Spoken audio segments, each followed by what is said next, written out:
ये कहानी महाराष्ट्र के एक छोटे से गांव तुम्बाड़ की है।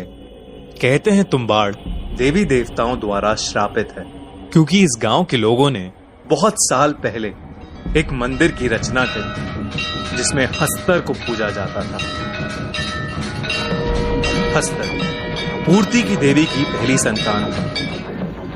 पूर्ति की देवी यानी अनगिनत अनाज और सोने का प्रतीक और 16,000 देवी देवताओं को जन्म देने वाली जननी। हस्तर बहुत ज्यादा लालची थी। उसने देवी का सारा सोना हड़प लिया था और साथ ही वो सारे अनाज पर भी कब्जा करना चाहता था, पर बाकी देवी देवताओं ने उसे ऐसा करने से रोक दिया और उसे छोटे छोटे तिनकों में बांट दिया।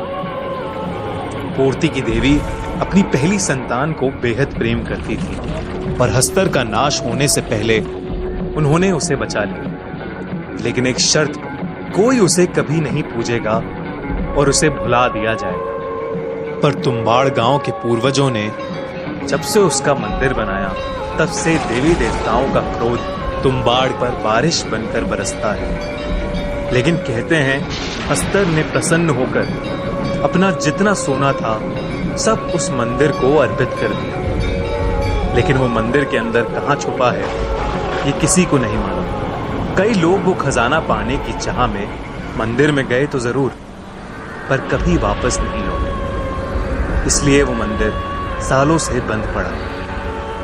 गिरीश नाम के एक पंडित ने भी उसी खजाने की लालच में हस्तर की खूब पूजा करी और वहां जाने का सोचा। उस दिन हमेशा की तरह बाहर जोरदार बारिश हो रही थी। मंदिर के अंदर बहुत अंधेरा था और किसी मरे हुए जानवर की बू आ रही। अपने हाथ में मशाल लिए वो आगे बढ़ा। उसका पैर एक हड्डी के ढांचे पे पड़ा और उसने देखा कि उसके आसपास जंगली पेड़ों की लपट में कई लोग अधमरे से पड़े थे।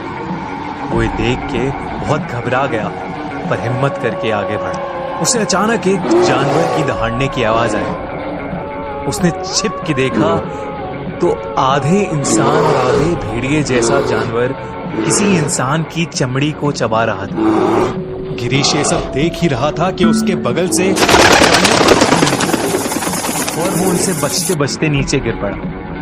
उस जानवर ने गिरीश को देख लिया और उस पर एक जोर का वार किया। वो जानवर उसे मुंह से घसीटता हुआ हस्तर की मूर्ति के नीचे ले गया और उसे नीचे छोड़ के वहां से चला गया।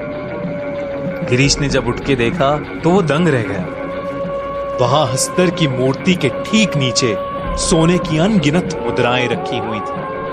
गिरीश की आंखें चमक उठी और वो अपनी पोटली में सारा सोना भरने लगा। तभी अचानक मंदिर में बहुत जोर जोर से धमधम होने लगी और पूरा मंदिर हिलने लगा। जब गिरीश ने नजर उठा के देखा तो हर तरफ से भूतों की फौज हाथ में मशाल लिए उसकी तरफ आगे बढ़ रही थी। ऐसा डरावना दृश्य देख के उसके पसीने छूट गए और वो पोटली वहीं छोड़कर बहुत जोर से दरवाजे की तरफ भागा और किसी तरह वो आग में लिपटा हुआ मंदिर के बाहर पहुंचा। बारिश तेज थी जिसकी बदौलत आग तो बुझ गई, पर उसका सारा शरीर जल चुका था। सभी गांव वालों ने उसका बहिष्कार कर दिया और उसके बीवी बच्चे उसे छोड़ के चले गए। उस दिन के बाद गिरीश सबको पागलों की तरह बोलता रहा, अंदर मत जाना, अंदर मत जाना। और उसने अपना सारा जीवन उसी मंदिर के बाहर भीख मांग मांग के निकाल दिया। अगर आपको ये कहानी अच्छी लगी तो अभी सब्सक्राइब करिए और कमेंट्स में जरूर लिखिए कि अगली कहानी हम किस हॉरर लेजेंड पे बनाएं।